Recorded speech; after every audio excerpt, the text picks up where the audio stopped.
आपसे सबसे पहले जानना चाहूँगा, आज दो फिल्म का मुहूर्त हुआ है जी। जरा दर्शकों को बताइए कौन सी फिल्म है और कौन कौन से कलाकार फिल्म हैं। आज मैं अपने सभी दर्शकों को नमस्कार करता हूँ। आज पावन पर्व है, स्पेशली माँ दुर्गा का नवरात्र का पहला दिन और आज मुहूर्त का डेट भी है। तो ये हम लोग जो महिमा जो दुर्गा माई करने जा रहे हैं पार्ट 2, उसमें काजल जी हैं और माधव जी हैं, मनोज टाइगर जी हैं और ऋचा दीक्षित जी, इन लोगों से अभी बात हुई है। तो ये लोग अपने हम लोग करें महिमा दुर्गा माई, ये लोग 15 नवंबर के आसपास में हम लोगों का करने का प्लान है। उसके बाद संतोषी मैया रखिया लास्ट सिंगरुबा है, तो ये जो करने जा रहे हैं ये हम लोग करेंगे दिसंबर के आसपास में। तो इसमें अंजना जी हैं और डॉक्टर BM राय जी हैं, मनोज टाइगर जी हैं और फिलहाल तो ये अपने मेन कास्ट में है। बाकी सब लोग और भी सपोर्टिंग में बहुत लोगों से बात हुई है, बाद में हम बताएंगे। ये भी जानना चाहेंगे सर को लेके आप लगा ये 2 फिल्म कर, इसके पहले भी आपने फिल्म की जी, है। 3-4 क्या कुछ खास है, किस प्रकार की बॉन्डिंग आप दोनों शेयर करते हैं कि बार बार सर को रिपीट करें? हाँ, ये देखिए, किसी भी चाहे हिंदी फिल्म हो या मराठी या भोजपुरी किसी का भी, जब एक बार डायरेक्टर से किसी आर्टिस्ट का बॉन्डिंग बन जाता है, जैसे कि वो हमारी बातों को समझ जाता है या फिर कुछ तो पहली फिल्म से ही पता चल जाता है। फिर उसके बाद आदमी खुद उसको रिपीट करना चाहता है कि हाँ इस कैरेक्टर के लिए बढ़िया फिट पड़ेगा या फिर उसके कोई नखरे नहीं है, परेशान करने वाली बात ना हो। तो बहुत सी चीज़ें मेल खाती हैं। अगर मेल खा जाती हैं तो फिर आदमी बार बार रिपीट करता है। आप किसी भी हिंदी फिल्म के भी डायरेक्टर को देखेंगे तो जैसे कि आप सुभाष घई को भी देखिएगा, वो जैकी श्रॉफ को लगातार रिपीट किए हैं, संजय दत्त को रिपीट किए हैं, आलोक नाथ जी को हर फिल्म में, अमरीश पुरी जी को हर फिल्म में। तो रीज़न क्या है कि उनसे उनकी बॉन्डिंग अच्छी हो जाती है, उनके साथ उनके नेचर के एक दूसरे से समझ जाते हैं, तो काम करने में बहुत आसानी हो जाती है। सर आपसे जानना चाहूँ, सबसे पहले तो आपका लुक जो है मनोज वाजपेयी जी से मिलता है, तो पहले उस बारे में बताइए, कभी इस तरह किसी ने कुछ बताया? एक्चुअली अगर मेरा लुक मनोज वाजपेयी से मिलता है तो इसमें तो मेरे माँ बाप कस रहे हैं कि उन्होंने जो है मतलब उसमें उन्हीं लोगों का हाथ है। लेकिन यहाँ मैक्सिमम लोगों ने ये बताया कि आपका लुक जो है मतलब अगर थोड़ा सा किया जाए तो मनोज वाजपेयी से काफ़ी आप मिलते हैं। तो ये मेरे लिए ऑनर की बात है। वो भी बहुत बड़े एक्टर हैं, अगर उनकी परछाई भी मेरे अंदर आ जाए तो बहुत बड़ी बात है। और मुझे लगता है कि भाग्य तो कमो बेश सेम चल रही है, क्योंकि वो भी निगेटिव सेट से फिल्मों में शुरुआत किए थे और मैं भी निगेटिव सेट से ही फिल्मों में शुरुआत किया था। तो अभी वो भी हीरो कर रहे हैं, मैं भी हीरो कर रहा हूँ, तो काफ़ी सिमिलरिटी उनसे मिलती है मेरी। महिमा दुर्गा मैया के पहला पार्ट हो चुका है, किस जी। प्रकार का रिस्पॉन्स आया है और ये दूसरा पार्ट बन रहा है? हाँ। या उस बारे में बताइए। महिमा दुर्गा माई पार्ट 1 जो है उसमें एक्सपीरियंस इतना अच्छा रहा क्योंकि उसमें मेहनत जिस तरह से को आर्टिस्टों ने किया, उसमें कोई बहुत बड़ा नाम नहीं था एक्सेप्ट ऋचा दीक्षित जी के, चूँकि खुद दुर्गा जी का रोल उन्होंने प्ले किया है। बाकी उसमें बहुत लोकल के लोग थे और उसमें कोई बड़ा नाम नहीं था। लेकिन जितनी मेहनत से वो फिल्म बनी, एक अनजाना सा डर था कि क्या होगा क्या नहीं होगा, लेकिन जिस तरह से चैनल का रिस्पांस आ रहा है, जिस तरह से लोगों का रिस्पांस आ रहा है, जिस तरह का उसके गानों पे रिस्पांस आ रहा है, मुझे लग रहा है कि वो मील का पत्थर साबित होगी।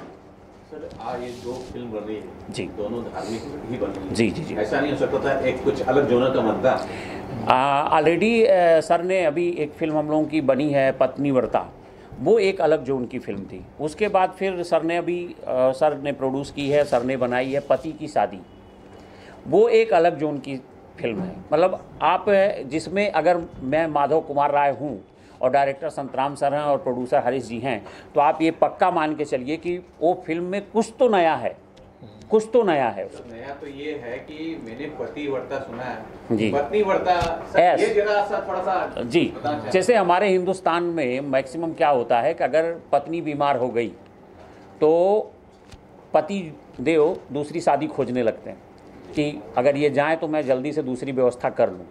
जबकि उल्टा अगर हो जाए, अगर पति की तबीयत खराब हो जाए तो पत्नी मैक्सिमम ऐसा नहीं चाहेगी, वो उनकी सेवा करती है, जो अभी हिंदू धर्म में अभी हम लोगों के यहाँ जो रीति रिवाज है।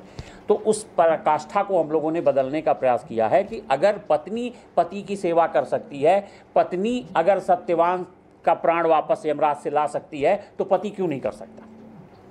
जबकि उसको अर्धांगिनी बोला जाता है, जीवन संगिनी बोला जाता है, तो उसको क्यों नहीं? तो वो उस पराकाष्ठा पे वो फिल्म बनी है कि एक पत्नी को अगर प्रॉब्लम होती है तो पति किस तरह से यमराज से उसके प्राण वापस लाता है।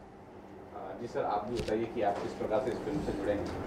हाँ, इस प्रकार से जो है पत्नी भरता पहले फिल्म बना था, अब उसका विपरीत हो गया, पति की शादी। विपरीत बना है, पति का शादी हो पॉइंट, इसके विपरीत में बनाया गया है, जिससे दोनों मिलता जुलता रहे। सर ये इसमें जय संतोषी माँ, उसमें आपका किस प्रकार का किरदार, थोड़ा सा दर्शकों को बताइए। जय संतोषी माँ में एक तरह से एक किरदार है कि जैसे एक आदमी है, वो अपने नशे में घमंड में चूर है, उसके लिए उसकी पत्नी मायने नहीं रखती है। मतलब एक वन लाइन में बता रहा हूँ कि पत्नी मायने नहीं रखती उसके लिए, बाहरी चीज़ें, मुजरा गजरा सब उसके जितने भी इस कलयुग के अवगुण हैं सब हैं उसके। और पत्नी जो है वो संतोषी माँ की भक्त है, और उसके बाद जो है वो किस तरह से अपने पति को सुधारती है, कितनी कैजुअलिटी होती है, कई भगवान से उसमें टकराहट होगी संतोषी माता से, और सारी चीज़ें हैं, इस तरह का कॉन्सेप्ट है उसमें। मैं ये जानना चाहता हूँ कि जो धार्मिक फिल्में बनती है जी उसमें चेहरे का भाव और शब्दों का चयन बहुत मायने रखता है। बहुत मायने वाली फिल्म होती है उसमें हमें कुछ छूट पा जाती है। हाँ जी तो कितना कुछ इसमें ध्यान रखा गया और अपने आप को इस कैरेक्टर में ढालने के लिए कितनी कुछ मेहनत का आपने? नहीं, कैरेक्टर एक्चुअली क्या है कि डायरेक्टर साहब हमारे राइटर भी हैं, तो एक एक चीज़ पे बड़ी बारीक इनकी नज़र रहती है। कोई भी चीज़ होता है तो उसको 10 बार उसको काटना जोड़ना, फिर ये नहीं बेहतर है। अगर इनको पूरे दिन की शूटिंग रीशूट करनी पड़ जाए तो उसके लिए पीछे नहीं हटते हैं, क्योंकि पिक्चर हमारी अच्छी बननी चाहिए। और जो हम लोग जिस देश में रहते हैं वहाँ धर्म की बड़ी महत्ता है और वहाँ पे शब्दों का भी बहुत महत्व है, तो इसका तो ध्यान सबको रखना चाहिए, हम लोग भी रख रहे हैं। डायरेक्टर सर जानना चाहूँ, आप अच्छा लिखते हैं जी, अच्छे डायरेक्टर हैं, लेकिन आप अच्छे एक्टर भी तो हैं सर, इसमें क्या होता है आपको देख पाएंगे? नहीं मतलब हम तो एक कभी कभी छोटे रोल, मतलब जब ऐसे किसी आर्टिस्ट का कुछ हो गया तो कर लेता हूँ, मैं ऐसे कुछ वो नहीं है स्पेशल, तो छोटी चीज़ से वो कोई बैनिंग नहीं। कब से शूट पे जा रहा है ये 15 नवंबर से हम लोग जो है इसका शूटिंग का, पहली फिल्म महिमा दुर्गा माई की, और दूसरी वाली सर वापस दूसरी वाली जय संतोषी माँ रखिया लाल सिनुरा का ये। बहुत शुक्रिया सर। तो जब पहला गाना हम कर रहे थे रोमांटिक था, तो मुझे लगा था कर लेंगे, बट वो उन्होंने किया नहीं, बहुत अच्छा गाना किया और इतना अच्छा किया मुझे लगा ही नहीं कि इन्हें डांस नहीं आता है।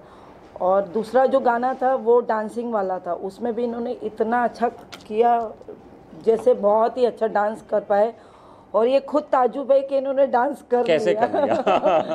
अभी भी वो ताजुब है कि डांस कैसे कर लिया, बट बहुत अच्छा डांस किया। मतलब काजल के साथ मैच करना और सिंग करना बहुत डिफ़िकल्ट है, क्योंकि वो ऑलरेडी डांसर है।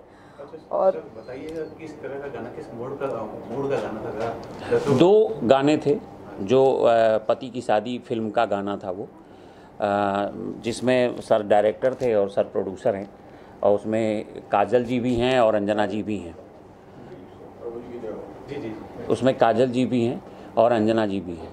तो एक्चुअली क्या था कि मैम वहाँ जा नहीं पाई बॉम्बे से वहाँ, तो यहाँ पे सर ने आपको बुलाया, तो मैं जब आया तो मैं रात भर नहीं सोया। इसलिए नहीं सोया कि कोरियोग्राफर सुनने में आया कि सरोज खान जी के साथ काम कर चुकी हैं और सामने काजल जैसी डांसर, अब मेरा क्या होगा।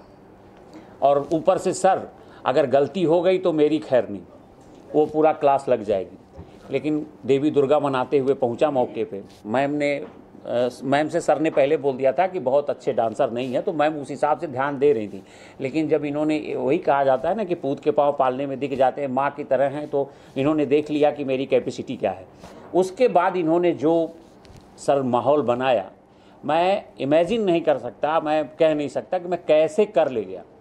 आप उस फिल्म को जब देखेंगे तो कोई देखने वाला ये कह नहीं पाएगा कि इस बंदे को डांस नहीं आता।